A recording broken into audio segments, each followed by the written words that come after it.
Well, hello, everybody. Welcome to the next game in the 1987 American League replay. We are on the second scheduled game for April the 28th, and it involves the Kansas City Royals and the Baltimore Orioles from Royal Stadium, later to be called Kauffman Stadium. I think it's still Royal Stadium at this point. So we will get this game underway. Starting pitchers, Danny Jackson, left-hander for the Kansas City, and for Baltimore, right-hander Mike Boddicker. Hello, midlife. These are the standings currently up to the minute in both the AL East and AL West. Baltimore's at 7-12, currently 7.5 behind Milwaukee. Kansas City's 8-9, 5.5 behind the Oakland A's, but only 4 back in the loss column. So if they get a win here, go to 9-9, then all of a sudden they're only 5 games back with 4 in the loss column. So they feel like they're maybe more in tune, and they would also jump Texas temporarily. Baltimore trying to catch Detroit and make sure they stay ahead of Boston. So they're not really a contender, I wouldn't say. Probably neither one of these teams are contenders, but you never know. That's why you play the games. You don't know how it's going to turn out necessarily. You just play it and see what the dice have to say about everything. Hello, Mr. Gudeman. Good to see you. And you will see here I have my cup of coffee, my last cup of coffee, just the way I like it, light and brown. No, we didn't hardwood. We only got like 4 inches, so there wasn't much going on. But I had already taken this day off as a paid time off day, and I've got a lot of paid time off time to use up. So, I could have technically gone in this morning or this afternoon, or not this morning, I should say. We didn't open until 10, but I could have gone in at 10 a.m. if I really, really wanted to. But I had already signed up to have the day off, so I got some things done around the house I wanted to get done, and now I'm able to spend a few minutes and enjoy myself playing Strat-O-Matic. So that's where we're at. Danny Jackson, the left-hander, against Mike Boddicker, the right-hander. Danny Jackson's 0-1 on the replay. Boddicker is 2-0. At Royal Stadium, singles are 1-11 for lefties and righties. Home runs are 1-3 lefties and righties. This is game number 132 on the season of a little over 1,000 that will be played total. Wild pitch rating, Jackson's a 4, Balk's a 0 for his wild pitch. And Boddicker, wild pitch 9, balk a 0. Pitcher-catcher quotient, Jackson's a 0. He's a -1, but Quirk's a +1 for a net 0. Boddicker's a +3, and Kennedy's a 0, so he's a +3. Pass ball rating for Quirk is a 6, and the pass ball rating for Kennedy is a 2. So as I said, Kansas City 8-9, Baltimore 7-12. So we are ready to go. It is cold. It's like in the it's in the mid-20s right now. I think it's 27 or 28 right now.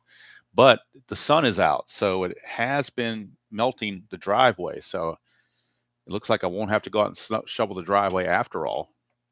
I might sweep it off a little bit if it turns to slush, because I don't want that's going to freeze up overnight. It's going to be down in the teens tonight, so I don't want it freezing up and making it slippery for the morning. I am trying, tempting fate and switching back to colored dice for the team, but my D20 is white. It's not going to be one of those blue ones or nasty blue ones or green ones that end up being terrible and rolling ones all the time. So, yeah, I was trying to wait until Ron finished, but I figured 1 o'clock is sufficient. He started at 12, so I figured his game would be done roughly around 1. So, and people are going to be streaming the whole time. So to try to not stream when somebody else is streaming, you may never stream. So you just, if there's overlap, there's overlap. He's doing a totally different game. He's doing action PC. It's totally different than Strat. So when that's the case, I almost kind of feel like it's not really crossing over. All right.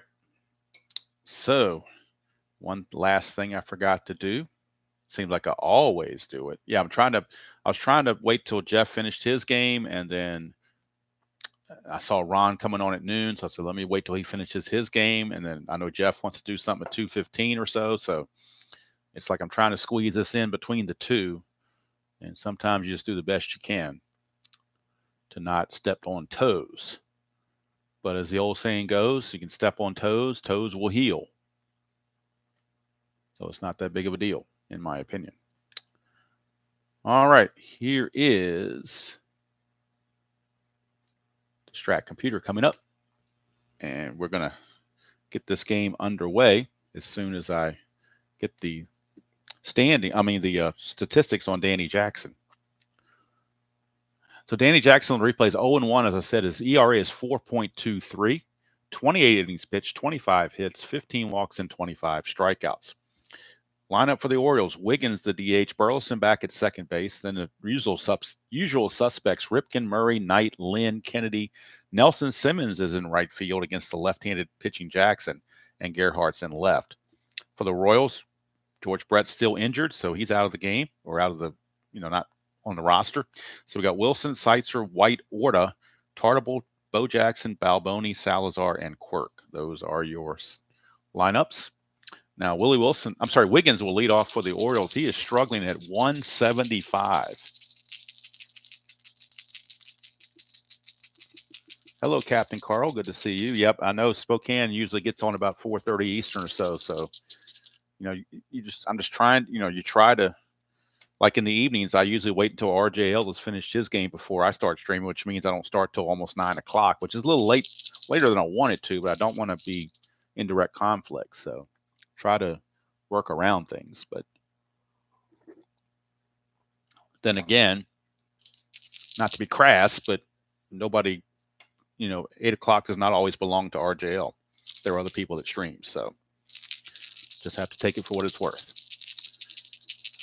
All right, here's Danny Jackson to Alan Wiggins. It's a 2-6 against the left-hander. He's going to ground it to third. And just like on the satellite, cable, stream, whatever you want to call it, there are multiple channels, and viewer's choice. You can flip around to whatever channel you want. And these will all be there for on demand later on, so it's not like you're going to miss anything. You can always catch it on the replay. It's not like if you don't see it live, you'll never see it. All right, here's Rick Burleson. You talk about somebody struggling. He is hitting 0-85 in 47 at bats. No homers and a run driven in. 6-11, and that's a ballpark single check, which is 1-11, but that's a 14. So that's going to end up being a line out. I'm going to say this. I'm going to follow Jeffrey's example and say it's a line out to third. So we minimize so many line outs to short, which already happened quite a bit as it is. So I don't want the shortstop having 500 putouts at the end of the season. So we're going to mix that around. So he lines it to Seitzer for out number 2. Hello, Philip. Good to see you. All right, here's Cal Ripken. 233 average so far. 3 homers, 8 driven in. 1-3, and that's a fly to right field. And Tartable puts it away. It's a 1-2-3 inning for Danny Jackson. He goes to the Orioles with no problems here in the top of the first. We go to the bottom of the first. It's Orioles nothing, Royals coming to bat, and Mike Boddicker, the right-hander, on for the Orioles. Boddicker on the replay is 2-0, but his ERA is 5.20. 28 innings pitched, 34 hits, 9 walks, and 26 strikeouts. Leading off will be still a speedster, Willie Wilson. Despite being up there in age, he's still a speedster. But he's struggling. He's hitting 222 and 72 at bats. A homer and 3 driven in.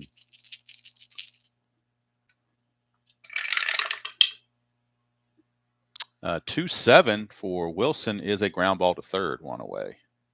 Jeff, I was talking about you possibly streaming around that time. So I don't know if anyone else is streaming around that time. I know Spokane Steve doesn't come in until about 4:30 Eastern. All right, so that was a ground ball to Ray Knight for out number 1. So you should be good at 2:30, I would think. All right, here's Kevin Seitzer. Seitzer's hitting 262, a homer and 5 driven in. It's a 1-5, and that's a 1-9 home run. That is a 9 right on the dot. It's gone. Look at it again. Kevin Seitzer, his second home run of the season. We'll look at it again. 1-5, right-handed. 1-9 is a home run, and that is a 9. You see the little dot right there, differentiating that from a 6. So that is a 9. It's gone. Kevin Seitzer, his second home run of the season.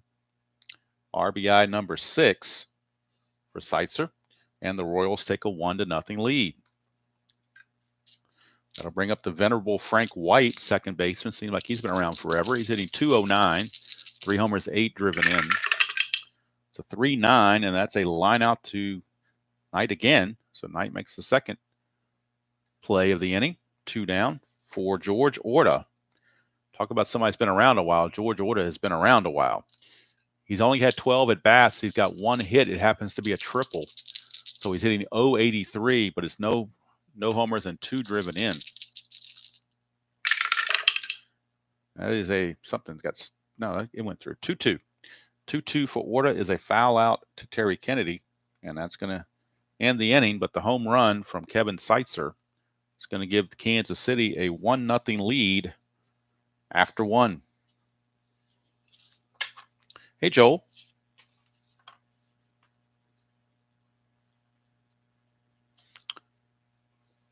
Another thing I do on these failed ballpark checks is, for instance, on Danny Jackson, if I roll this and it's a failed ballpark hit, I don't make it a line out to second or line out to short. I keep it as this fly ball C because that doesn't change anything. Because on a fly ball C, the runner can't go anywhere anyway. Now, if it's going to affect the base running situation, then I'll keep the original roll. But if it doesn't, then I'll mix it up a little bit just to get a variety of outs. All right, so here is Mr. Eddie Murray hitting .295, 4 homers and 9 driven in. Switch hitter batting right-handed, 4-3 is a walk. So first base runner for the O's, and it's a leadoff walk to Eddie Murray, and sometimes leadoff walks can come back to bite you. Eddie Murray will not be held, doesn't run very much. And with the lefty on the mound, they move Ray Knight up to the 5th position and move the left-handed hitting Lynn and Kennedy down in the spot. First havoc roll of the game, actually. That's a 2, so it's a chance of a balk or a pass ball. That's a 1. Chance for a balk on Danny Jackson. And his balk range is 0, so there's no chance of a balk. So we will proceed. 5-10, and that is a strikeout. So he strikes out Ray Knight, 1 away. And that'll bring up Fred Lynn, center fielder. Lynn hitting a .192, 6 homers and 12 driven in. And another 2, chance of another balk or pass ball. And we're checking this time the pass ball rating on Quirk, which is a 6. No pass ball. So he doesn't allow a pass ball. We'll have Lynn swing away. 4-5, and that's a strikeout. So Danny Jackson strikes out the Fred Lynn, and it's going to be up to Terry Kennedy to get it done. Kennedy on the replay. He's hitting .221, 6 homers and 13 driven in. Does okay against lefties, though. 6-5, but not this time. He's going to strike out. So Danny Jackson strikes out the side after the leadoff walk and quickly dispatches the Orioles. So we go to the bottom of the second. 1-0 Royals. Boddicker back out. And leadoff man will be Danny Tartabull. It'll be Tartabull, Jackson, and Balboni. Tartabull, Jackson, and Balboni for Kansas City here in the bottom of the second.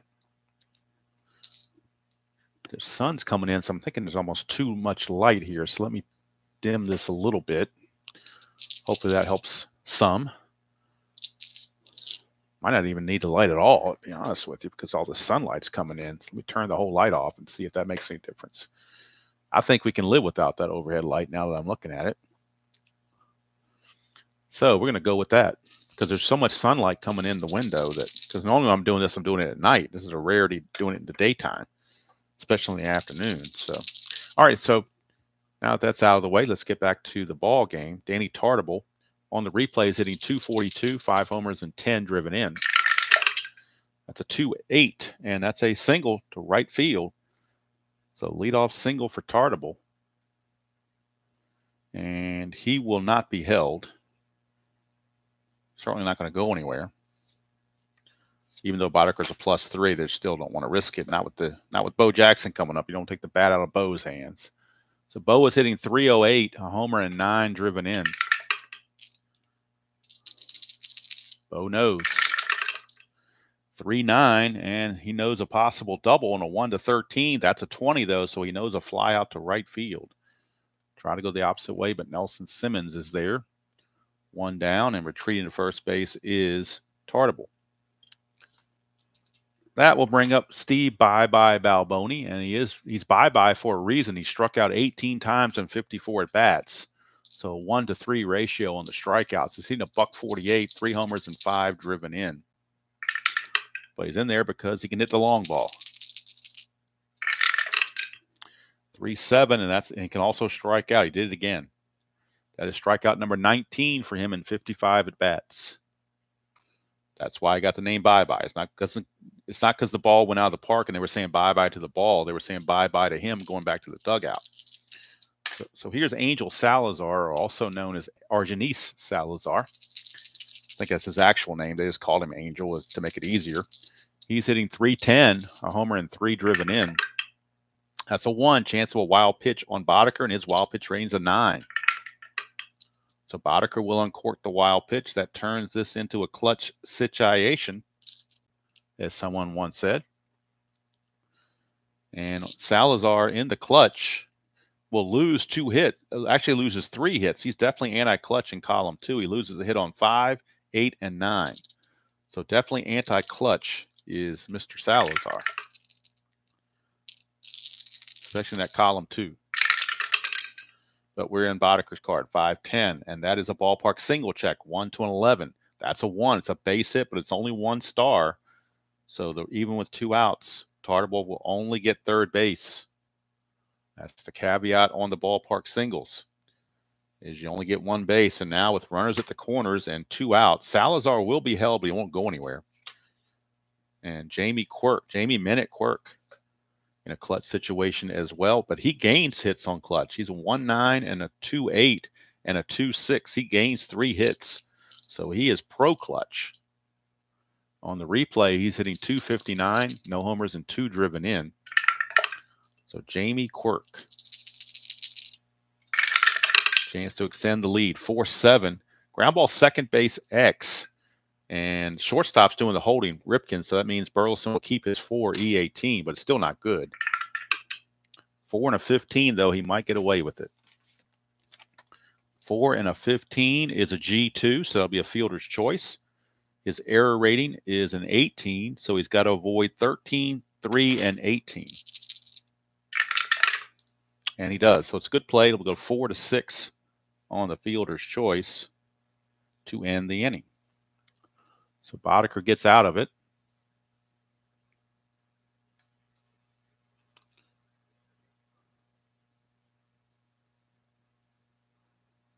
And that will take us to the 3rd inning, 1-0. Still in favor of Kansas City. Hello, Mr. Utah Mike. So Danny Jackson will come out to the mound, and Nelson Simmons, who was not carded, but we have a card here for him, 49 at bats. And Joel Anderson was the one who sent me these cards. He actually physically printed them out and mailed them to me, which I was extremely grateful for. I didn't know he was going to do it. He just sent me an email and told me he was going to do it, and he did it. And I sent him my address, and he did it. So there you go. And they look really good, and much better than anything I can print out, that's for sure. So Nelson Simmons in limited duty is hitting .412, but only 17 at bats. But he does have 2 doubles, 2 triples, and a home run, and 2 runs batted in. So he's productive. Hello, DJ from the left coast. 3-7, and he's going to hit a ground ball to short. Salazar will put it away, 1 away. And that will bring up the number 9 hitter, Ken Gerhardt, left fielder. Gerhardt on the replay, hitting .238, 5 homers, 10 driven in. 6-11 is a ballpark single check, 1 to an 11. That is an 11, so it'll be a base hit for Gerhardt. So Gerhardt takes advantage of the single on the ballpark check. Maybe he got on the AstroTurf and got past the fielder, so he got a base hit. And here's Alan Wiggins. Gerhardt will be held, but he won't try to go anywhere. 1 chance of a wild pitch on Danny Jackson. His wild pitch rating is a 4. And it's not going to be a wild pitch. So we go to Alan Wiggins. 6'5", switcher batting right-handed. Ground ball second base C. That'll move the runner up. But now there are 2 away. So it's going to be left up to the devices of Rick Burleson, which is the Orioles just don't like.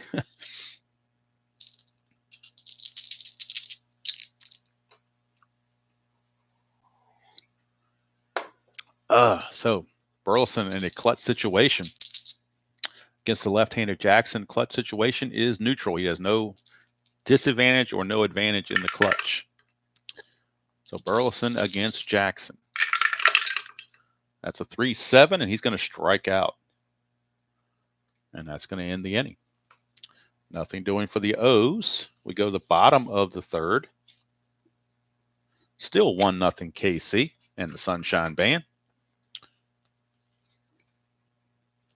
And coming up for the Royals, it'll be top of the order, Willie Wilson to lead things off.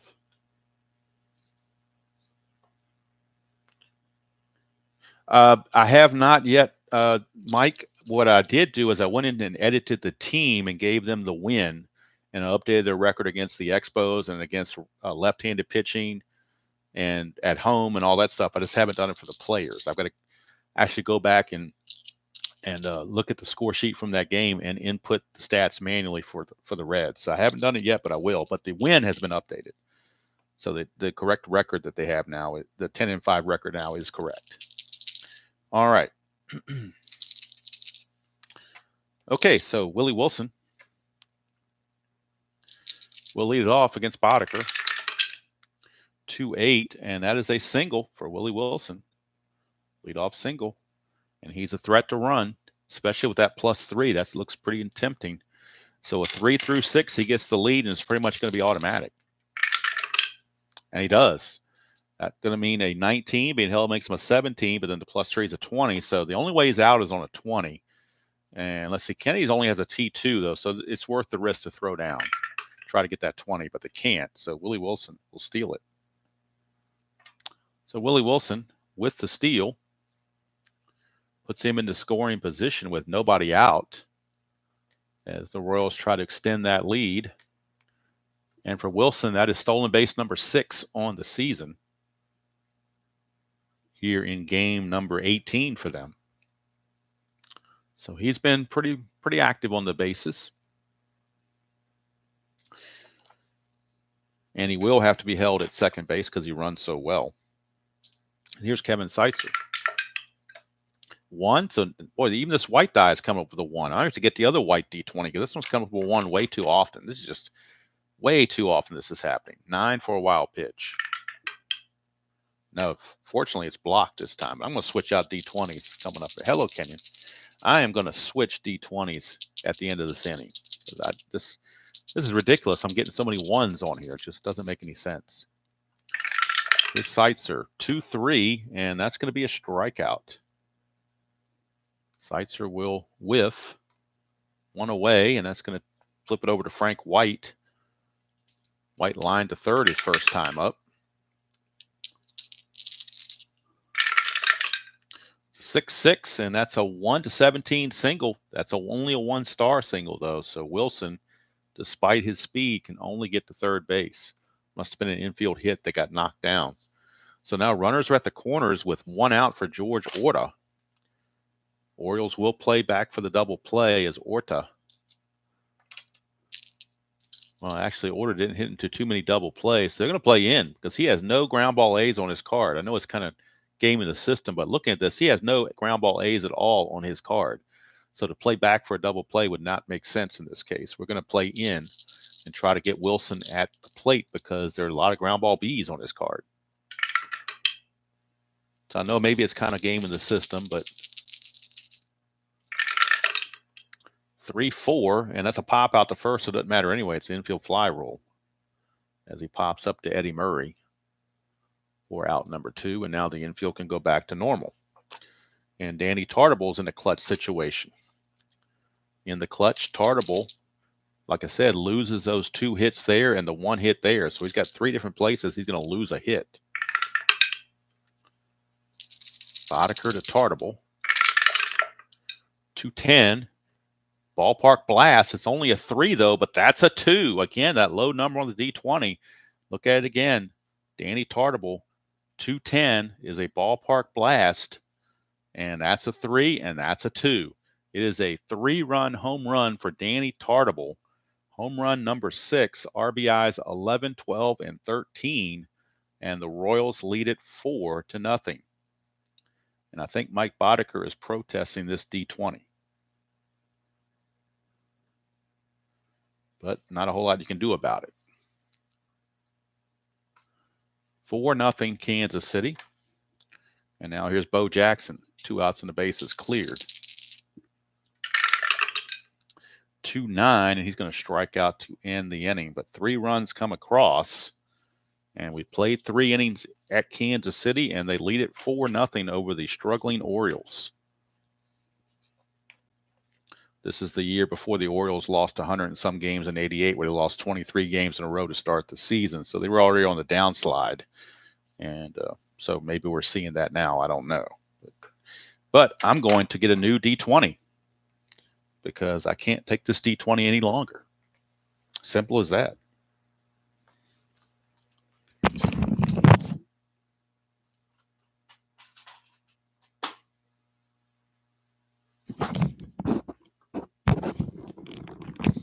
So fortunately, we got a new D20. This D20 is gone.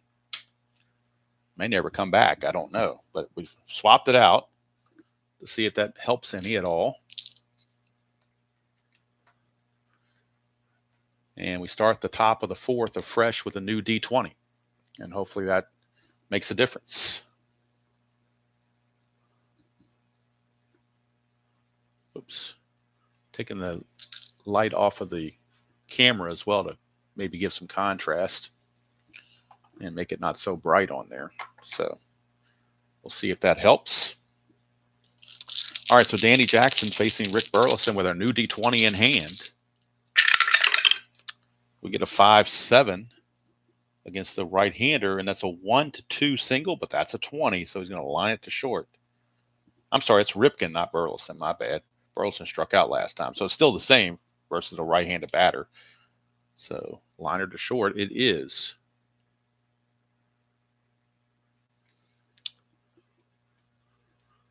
So 1 away as Ripken is retired. Here's Eddie Murray. Murray walked his first chance.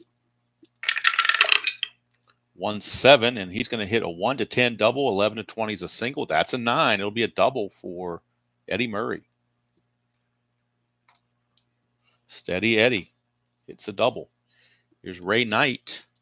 Knight struck out his first chance. 4-5, and that's a fly ball to center field C. So with the C, Murray has to hold. It was not deep at all. So 2 down for Freddie Lynn. Clutch situation for Lynn against a left-hander clutch. He gains a hit on 212. That's his only clutch rating. So he gains 1 hit on 212. But we get a 2-9 instead, which is still good. It's a double to right field for Fred Lynn. So Fred Lynn, an RBI double, bringing in Eddie Murray. For Lynn, that is run batted in number 13 to go with the 6 home runs. So it cuts the lead to 4-1. And with 2 outs, Terry Kennedy's up in a clutch situation. He loses a hit on 1-9 and on 3-6 and on 2-11. So each column he loses 1 hit. Definitely anti-clutch against the lefty. 6-8 is a single to right, though. So possible Lynn was not being held. So it's a 14. He goes from 13 to 14. With 2 outs, it becomes a 16. The ball went to right field. Tartable to 0. So that's a 1-16. And they're going to send him on a 1-16. And he's in there. So he will score. So Lynn scores. Kennedy with the base hit.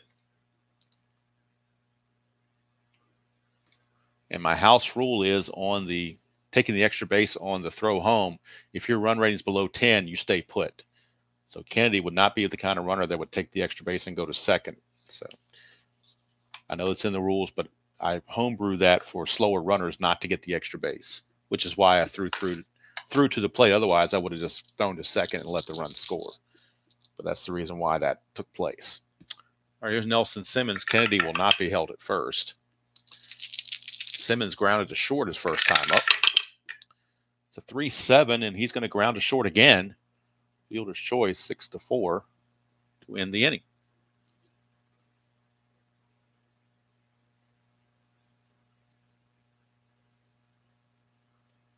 But the Orioles put a 2 spot in the 4th and cut it to 4-2. Just like I do the house rule, where if somebody gets like a slow running person, like a Steve Alboni or somebody gets a triple off the pitcher card, I turn it to a double, just like the computer does, because if the guy never had a triple, I'm not going to give him one just because it was off the pitcher card. Doesn't make any sense. So it's 3-2, and bye-bye Balboni. About ready to go bye-bye with another strikeout, I guess. Perhaps. 3-12. No, he goes bye-bye with a home run, so he's bye-bye the other way. Look at it here, as Mr. Gooden would say, clean as a baby's butt. 3-12, home run, no D20 needed. It is gone. 3-12, home run, bye-bye Balboni. His 4th homer of the season. RBI number 5. And the 3rd home run given up by Boddicker in 4 innings. He's been bit by the gopher ball. Is Boddicker. And the Royals get one of those runs right back, take a 5-2 lead. Boddicker has now given up 7 home runs on the season in just 31 innings. So getting torched by the long ball. Here's Salazar. 5-5, and that is a 1-3 triple. 4-20 is a double. That's an 8. It'll be a double for Salazar. And boy, how long? Well, the bullpen for the Orioles, though, is not good, and it's been well taxed. So they're hoping Boddicker can give them some innings. They really need Boddicker to go about at least 6 innings. 6-5, and that's a fly ball to left. That's 1 away. At this point, if you're Boddicker, you take any out you can get. All right, here is Willie Wilson. Wilson is 1 for 2, single stolen base and a run scored in his last at bat. 3-5, and that's 1-4 for a double. Anything else he flies to right, that's a 4. It'll be a double. It's assumed to go to center field, but it doesn't matter because the runner's already on second. He's going to score. And now Boddicker will become tired. Gave up the 6th run. He's going to become tired. Even though the Strat computer doesn't say it, I believe when you give up 6 runs, you become tired just by default. And the bullpen is loosening for the Orioles. They do have right-handed action in the bullpen. Tony Arnold, the right-hander, is loosening. Here's Seitzer. He's homered and struck out. That's a 2-2, and that's a line out to third with a line out max. So it's going to be a line out double play plus a possible injury. So he lines out there to Knight, and Knight throws to Burleson covering for a 5-4 double play. 5-5-4 double play. So the Lomax rears its ugly head, I should say. And we get the double play to end the inning. Now we got to see if Seitzer can hang on, and he has to roll a 1-4 to stay in the game. He does not, so Seitzer will be replaced. They will have to go to another third baseman as Seitzer is injured. And the new third baseman is going to be, let's see, who do they go to? They have 2 choices. They have Bill Pacoda, and they also have Juan Beniquez. And they're identical on their defense. The defense is identical. But Pacoda needs the playing time, I think, more than Beniquez does. Plus, they may want to use Beniquez as an outfielder later. So they're going to bring in Pacoda to play third base going forward. So Bill Pacoda is your new third baseman, as Kevin Seitzer is out with an injury. But the Royals do score 2 runs to get those 2 runs back and take a 6-2 lead. As we head to the top of the 5th. And that might be all for Boddicker. I'm not sure if they want to try to pitch him when he's tired or not. Although, like I said, they really could use some innings. But Danny Jackson, no sweat for him. He's rolling along. Ken Gerhardt, their batter. He's got a 6-2 lead to work with. 5-5, and that's going to be a fly to center. Willie Wilson hauls it in. 1 down. And that'll send up Alan Wiggins. Wiggins is 0 for 2, 2 ground outs. 1-7, and he's going to strike out this time. 0 for 3 for Wiggins. When your leadoff hitter is doing that, you're not going to score many runs. And that's just something the Orioles did not have in 87 or 86 or 88 for that matter, is a leadoff hitter. Finally in 89, they got Brady Anderson was their leadoff hitter, and that's why they did much better. 1-6, and that's a ground out to short. That's going to end the inning. We go to the bottom of the fifth. It's still 6-2 favor of Kansas City. I knew this. I've kind of figured this game would not be very close, but it's the next one on the schedule. And if I'm doing all the games, you got to play them. Just like a bad shot in golf, you got to play it where it lies. And this is the game that came up. And that's what we do. So Boddicker is going to stay in there, but if he runs into any trouble, he is going to be leaving very shortly. Here's Frank White. 5-7, and that's a ground ball, second base X. That is Burleson again. He's a 4. 4 and a 7 is interesting. 4 and a 7 is a G3. He just does get to it. His error rating's an 18, so again, he has to avoid 3, 13, and 18. And he does. So good play for Burleson to throw out White as they try to milk at least one more inning out of Boddicker and not overtax that bullpen. Here's George Orta. He's 0 for 2. 2 pop-ups. 3-4. He's going to pop it up again. Pops it up to first for the second time. Quickly 2 up, 2 down for Tartable, who homered, had that big 3-run homer his last time up. Hello, Chuck.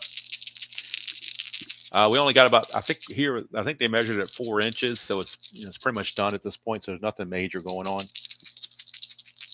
And even though it's below freezing, the sun was out, so the roads that were plowed are now almost look like they're completely dry. Even my driveway, I don't have to shovel it. It's already breaking apart and pretty much melting, so I think we're in good shape. 3-4 is a ground ball to short, and that's going to end the inning. So Boddicker actually goes 3 up and 3 down. And they're going to try to let him pitch the 6th as well. See if they can get him through those 6 innings they wanted. Arnold has long since sat down, so not sure who the reliever would be next, but they're going to try to go with Boddicker as long as possibly can. So we start the top of the 6th. Top of the 6th, it is still 6-2 favor of the Royals. And Ripken the batter. Ripken is 0 for 2. That's a 5-11, and that's a ground ball first base X. So the first baseman is Balboni. He's a 4. 4 and a 6 is going to get through, I do believe. 4 and a 6 is a single. So his error rating is an 18. So he's got to avoid 11, 12, 14, and 17. And he does barely with a 10. So it's going to get through for a base hit. And I also need to note that Seitzer is no longer at third. It's actually Pacoda. So let's go ahead and put in Pacoda's numbers. He's a 4E37. So the range is the same. The error rating's a little bit higher for Pacoda. And his speed for Pacoda is a 13. Same. So it's not that much difference defensively between Pacoda and Seitzer. So Ripken with a leadoff single, and that's going to bring up Murray. He's walked and doubled, so he's been one of the few that has been successful against Danny Jackson. Ripken not being held. Murray swinging from the right side, 6-8, and that's a single to center field. So Murray is perfect on the day. Ripken will stop at second base. Down 4 runs, they're not going to take any chances. And that'll bring up Ray Knight.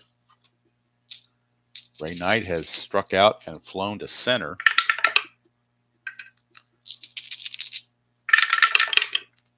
For 9. He's going to walk. That's going to load the bases. So how about this? The Orioles might have something cooking against Danny Jackson. Bases are loaded with nobody out. And now Danny Jackson, I forgot to mention, this was his fatigue inning, so now he's tired. Danny Jackson is showing tired. They're going to let him keep going, but the bullpen is working in earnest for the Royals. As we look at their bullpen, they have Steve Farr, a right-hander, loosing in their bullpen. But we got a lefty-on-lefty matchup, so they're going to let Danny Jackson pitch that. Infield back for the double play. That's a 2, chance of a balk or a pass ball. And we're looking at a pass ball chance on Quirk, which is a 6. And we get a 9, so no pass ball. I bet that old D20 would have been a 6 or less. So here's Lynn. 5-5, and that's a strikeout, a huge one for Danny Jackson. He strikes out Lynn, leaves the bases loaded with 1 out for Terry Kennedy. Another lefty-on-lefty matchup. Infield now can play, definitely looking for the double play to get out of the inning.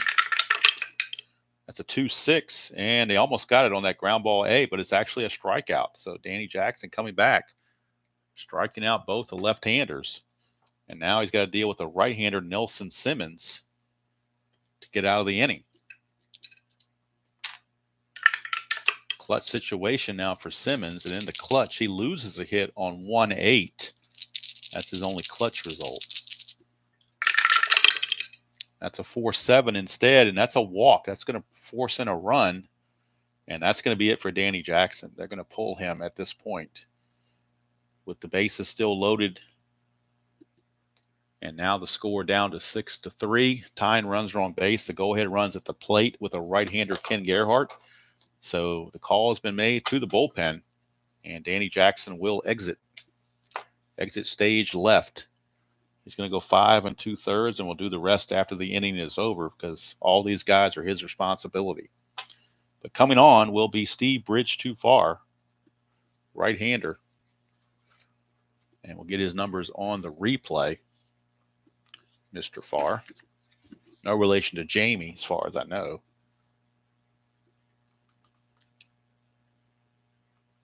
And let's see here.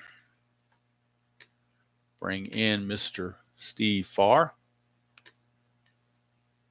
On the replay, Farr is 2-1 with a save, but his ERA is 7.71.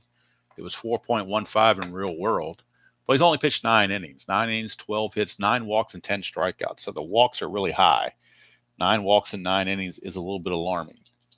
But that's what they're going to do. Farr is a +5 on the hold. But the Orioles are not really known for their running, so that probably is not going to make much of a difference at this point. So Gerhardt up with the bases loaded and 2 outs in the clutch situation. And in the clutch, he's going to lose a couple of hits right here at 3-10 and 3-11. So got to be careful about that. Farr now pitching to Gerhardt. That's a 5-8, and that's a strikeout. So Steve Farr did the job, and they get out of the jam without any further damage. Orioles get a run, but that's all they get. And the Orioles can't take advantage. They still trail 6-3.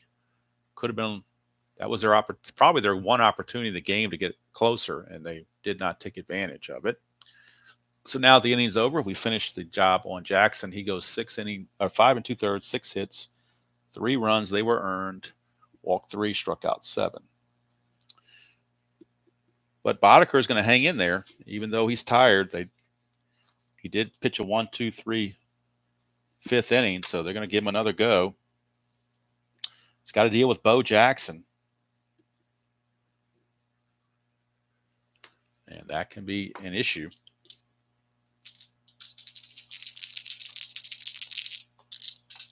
Or somebody, maybe I'm misreading because the Strat computer is not showing Boddicker tired in, but to me, he gave up 6 runs. So I always thought 6 runs meant that was a magic number for fatigue, but maybe I'm thinking of a different game. When you play multiple games, sometimes you get the rules mixed up. So let's see here. If a starter gives up 5 runs in 1 inning, 6 runs in any 2 consecutive innings, or 7 runs. Okay, so he's got to give up 7 runs to get fatigued according to that. So he's not fatigued now. Take it back. He is not fatigued. According to the rule book, you have to give up 7 runs to be fatigued. So that's what I'm going to go by. So here's Bo Nose, 4-10, and that is going to be a fly ball center field X. That is Lynn. He's a 3. 3 and an 8 for Fred Lynn. Should be playable and doable. 3 and an 8 is an F1, which means had runners been on base, they would have advanced no matter where they were. It was hit that deeply. And his error rating is a 3, so in center field is 3. 318 and 16. 318 and 16 is what he's got to avoid. And he does. So Fred Lynn makes the play on Bo. On that deep drive near the warning track, he makes the play. 1 away for Bye-Bye Balboni, who went bye-bye last time with his 4th home run of the season. I saw that midlife, but what about for the total game? Is it just in consecutive innings, or, you know, he gave up 5 runs in consecutive innings, but that's not 6 runs. But can he give up like 11 runs as long as they're not consecutive and still not be tired? So I guess you figure if you give someone runs, you're going to be ineffective and be pulled anyway. But with their bullpen situation, they're trying to milk Boddicker for all they can get. 4-4, that's a fly ball center field X again. Fred Lynn once again, 3 and a 9, he'll get to it. And again, same numbers, he's got to avoid the 3, 16, and 18, which he does. So Fred Lynn makes the play again. 2 up, 2 down, and that's going to bring up Angel Salazar. So 6 in a row retired by Boddicker.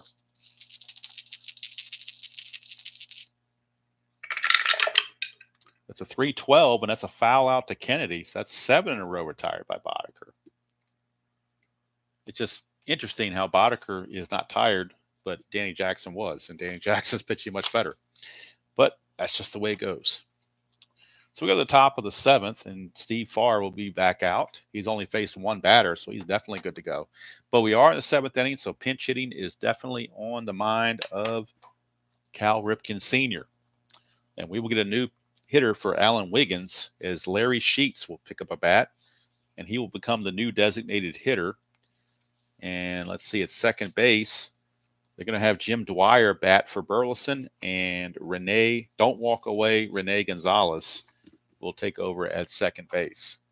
So we'll do those changes here very quickly before the inning begins. So we're going to have Sheets. He's going to DH starting in the 7th. And then we're going to have Dwyer pinch hit in the 7th. And Gonzalez will play second base in the 7th. Okay, so that's the way we're going to play it. The first 2 batters are going to be Sheets and Dwyer. Burleson and Wiggins are out of there. Gonzalez will be the new second baseman.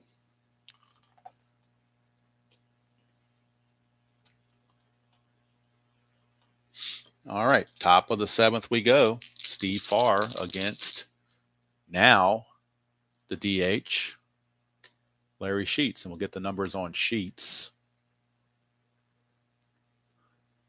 Sheets on the replay is hitting 182 in 33 at-bats. No homers, 2 driven in.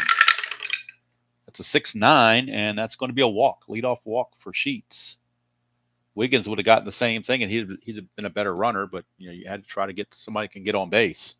So Sheets will stay there. He will not go anywhere, will not be held. And here's Jim Dwyer. He will hit for Burleson. That's got to be an improvement because Burleson is terrible. So Dwyer on the replay is hitting 425 at-bats, 2 homers and 3 driven in. Havoc roll, nothing happening. 4-7, and that's a 1-10 single. That's a 4. It'll be a single. So now the Oriole pinch hitters have put 2 on with nobody out.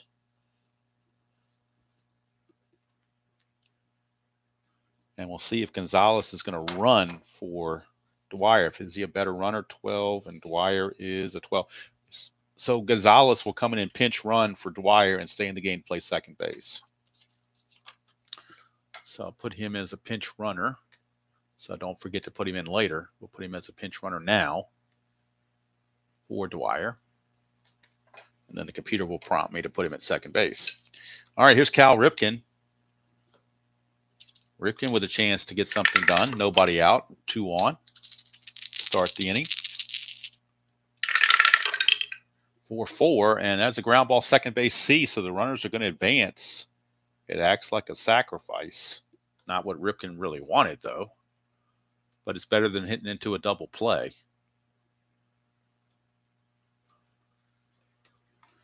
One away, and here's Eddie Murray. He could get a base hit here, could score 2 runs, and get them right back in the game. Infield is back for the Royals. They need outs. 6-7, and that's a walk. It's going to load the bases. So the bases are now loaded for Ray Knight. Although Knight is 0 for 2. But the bases are loaded with 1 out. Infield still looking for that double play.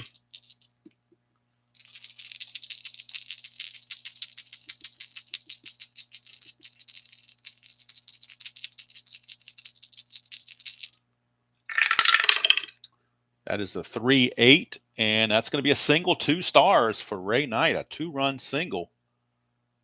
So again, the brilliant managing, like Mr. Mike said, that you won't see on that other channel, that directly gives the Orioles 2 runs by doing this brilliant managing.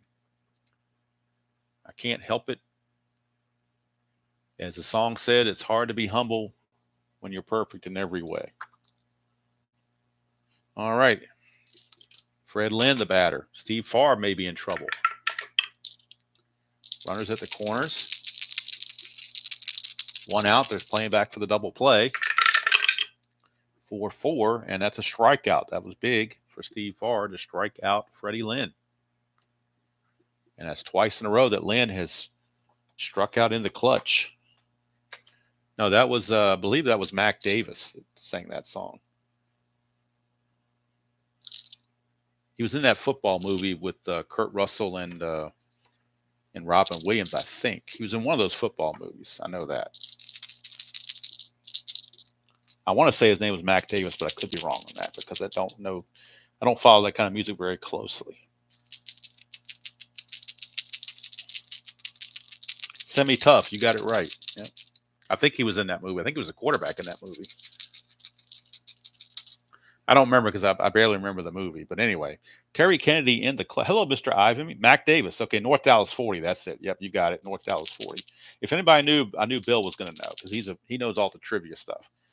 Mac Davis, North Dallas 40. That's the one with oh shoot, what's his name? Nick Nolte was in that movie. So Mac Davis was a quarterback. Nick Nolte was a receiver. I remember that much. All right. So Terry, hello Ron, how you doing? So Terry Kennedy up in a clutch situation. 2 runs are in. It's now 6-5. Kennedy in a clutch situation will lose a hit on 2-7. That's his only clutch difference. Farr trying to get out of the inning. That's a 5-8, and he does with a strikeout. So Steve Farr holds on and keeps the Orioles at bay from getting any further. But the O's do score 2 runs to make it a 6-5 game as we go to the 7th inning stretch. 7th inning stretch we go. And coming into play second base is Rene Gonzalez. Question is, does Boddicker continue or not? Although he has retired 7 in a row, so I don't see why not. This is his fatigue inning. So they're going to keep him out there. And he will, I think that's going to be it for Steve Farr, though, for the Royals. So for Kansas City, it's going to be the number 9 hitter Quirk, followed by Wilson and Seitzer. So let's get the numbers on Farr to finish him off. He goes an inning and a third. Going to give up 2 runs. 2 hits and 2 runs, they were earned. He's going to walk 2, strike out 3. And they will go to another reliever in the 8th inning. All right, so Jamie Quirk will be on. Bullpen action for the Orioles, just in case. They're all right-handed in the bullpen, so Let's see if there's anybody that has to be rested in particular, or whether there's a preferred person to go to that needs work. Probably none of them need work. I think they're all overworked. Yeah, they're all pretty much overworked. Definitely all overworked. The guy with the least overworked is Mark Williamson. So Mark Williamson will be loosening in the Oriole bullpen. He's the least fatigued of all of them. So he would be the guy to go to. So he is loosening in the bullpen in back of Boddicker. It's now a 6-5 game as we head to the bottom of the 7th.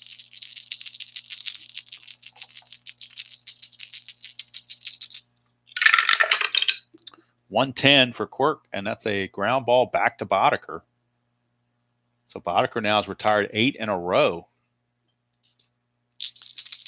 Maybe he got pumped up by that line out Lomax double play. Must have pumped him up because he hasn't given up anything since then. In fact, when you count that double play, I got to add that in too. That's 2 outs, 5 outs, 8. He's nine outs in a row with nobody getting on base. So here's Wilson, top of the order.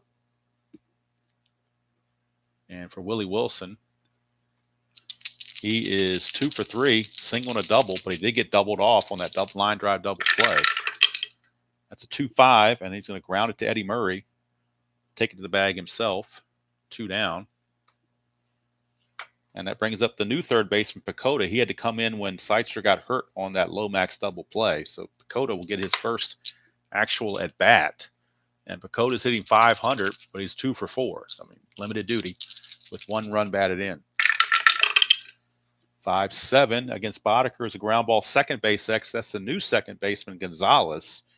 And we'll check Gonzalez's rating.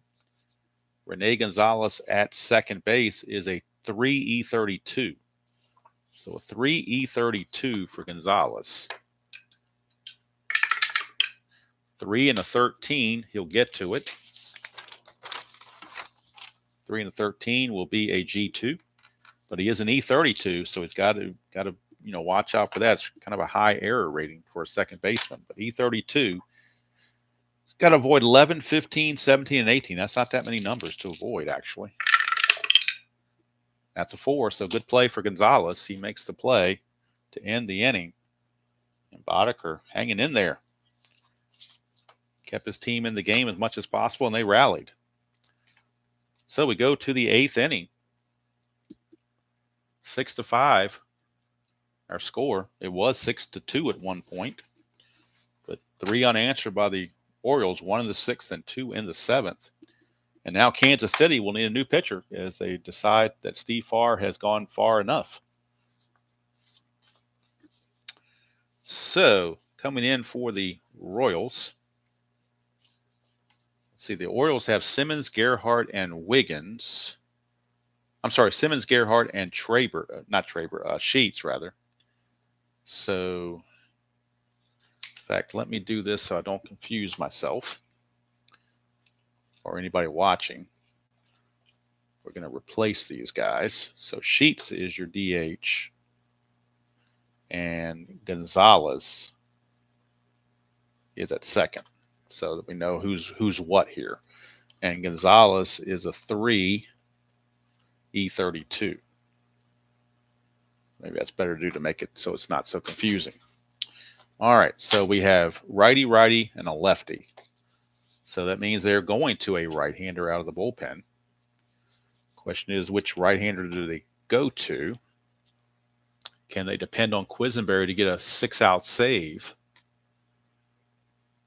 What is his fatigue? He looks like he maybe can't do that. Well, they're all kind of taxed, though, except for Bud Black. Bud Black is well rested, but he's left-handed, but they don't care. They're going to go with him anyway. Bud Black is going to come on and pitch for the Royals in back of Steve Farr. And it'll be Simmons, Gerhardt, and Sheets due up to face Bud Black. On the replay, Black is 1-1 with no saves, a 1.46 earned run average, 12 innings pitched, 6 hits, 4 walks, and 7 strikeouts. Yeah, unfortunately, American League, there's no double switch. That's the only downside for me for playing this replay is that we got to use the DH. That's the only thing that really is a downside to this is the DH. But you know, what are you gonna do? Can't have everything. All right, let's bring this over so the dice tray doesn't get cut off. All right, here's Nelson Simmons against Black. 210, and that's a fly ball to right field. Tartable will put it away, one away. And that takes us to Ken Gerhardt. One long ball by the Orioles can tie this game. 1-8, and that's a strikeout. So Bud Black pitching very well. And now he's got a lefty-lefty matchup with Larry Sheets, although Sheets does hit lefties pretty well. 3-4. That's a ballpark single check, 1-11, but that's a 16. So he's going to pop it up to first to end the inning. So Bud Black might stick around and try to get the save. Why not? He's pitching well. I mean, they have Quiz in reserve in case they need him, but if they don't need him, why use him?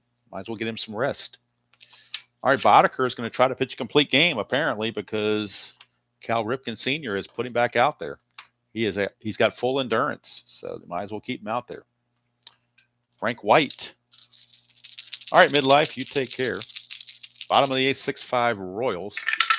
And here's Frank White, 5-8. That is a strikeout. So Boddicker getting a second wind, apparently. Apparently that line-out double play did pump him up. Here's George Orta. He has popped out all 3 times. 5-8. He will strike out here. There's a dot there, but he's not tired yet. So strikeout holes. Boddicker bucking for that complete game to really help their bullpen. Here's Tartable. 1-9, and he strikes out. So Boddicker strikes out the side here in the 8th inning. Going out in style.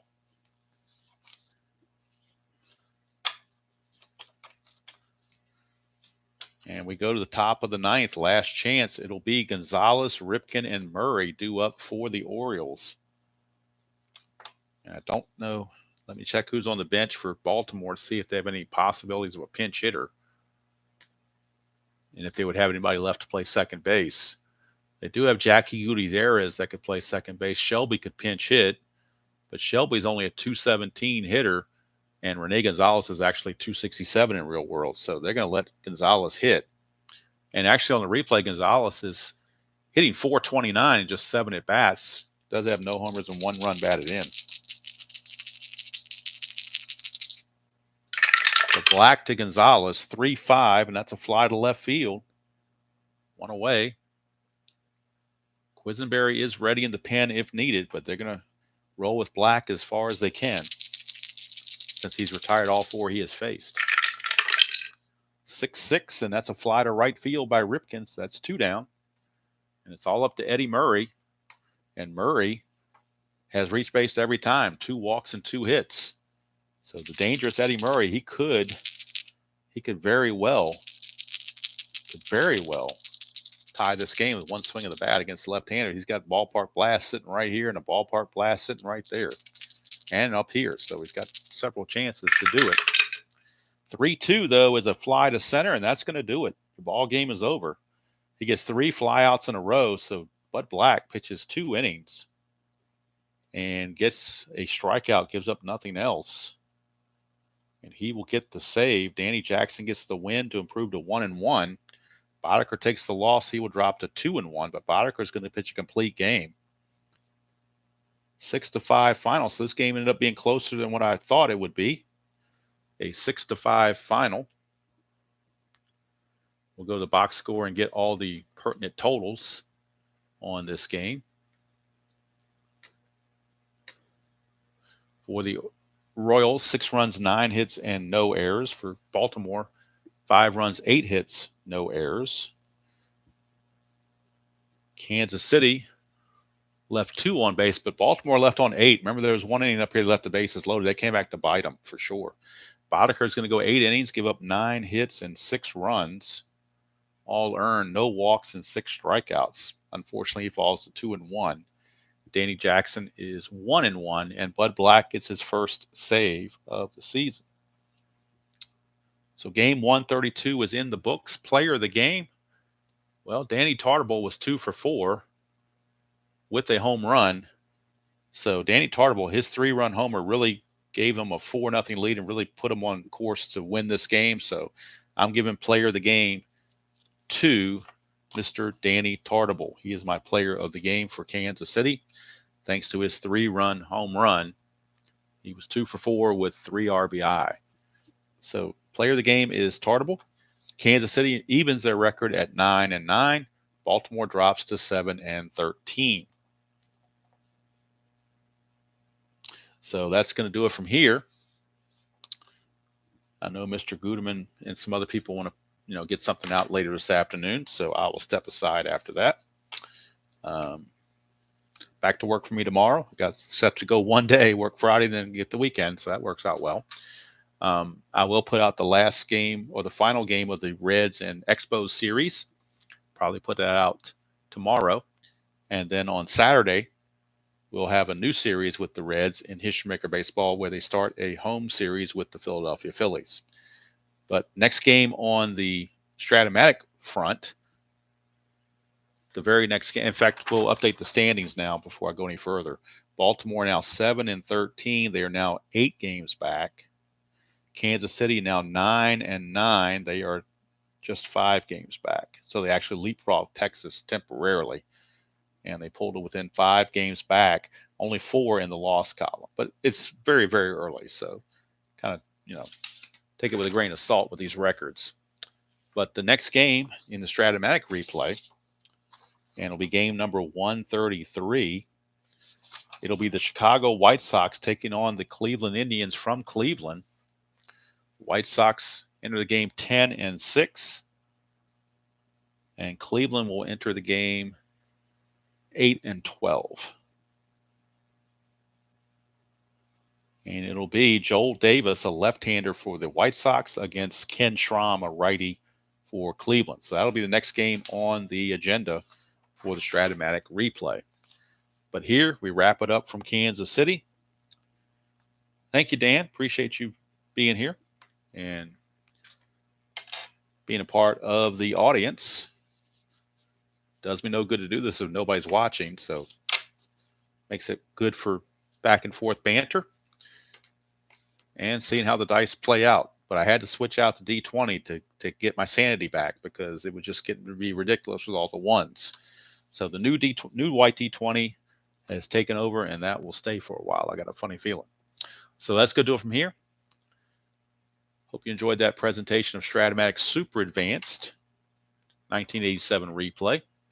Until next time, enjoy playing whatever game you choose to play, however you choose to play it, and I will see you all down the road.